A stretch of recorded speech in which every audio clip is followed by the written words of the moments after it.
Well, if you're joining us in reading through the 60-day reading plan, today's reading is 1 John chapter 4, verses 1 through 6. I encourage you to read that passage.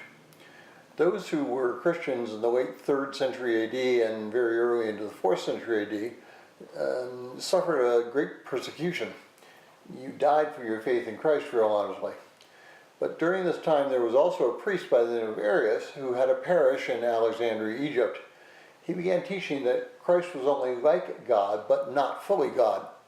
Now, this had tremendous acceptance in the churches, and it was easy enough to believe that someone could come close to God because everyone assumed that a human being could not be God. Unfortunately, they had not read, or at least understood, the Gospel of John and this passage, particularly in 1 John. He is very clear here that Jesus came in the flesh and that he is God. Now, a council was called by Emperor Constantine to solve this problem, and the problem was it was splitting the empire. A young deacon by the name of Athanasius was commissioned by Alexander, the bishop of Alexandria, to defend the principle that Christ was both fully God and fully man. Now, Athanasius was only 25 years old at the time. In AD 350, 250 bishops and church leaders met in the little town of Nicaea, very close to Constantinople. And over the next few months, they argued and discussed these theological issues as well as a few others. Almost all of the bishops were run over to Athanasius' viewpoint, which was one that we hold today, that Christ is both fully God and fully man.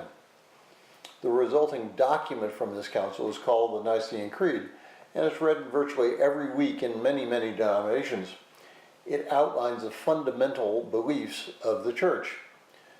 So the easiest way to test if somebody is teaching a correct doctrine is simply to ask the question, what do you believe about Christ?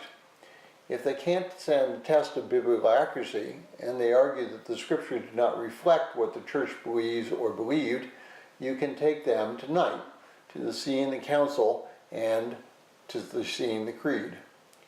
But first and foremost, you can take them to the scriptures. Bring them to this passage, and by this test, you will know who they indeed are.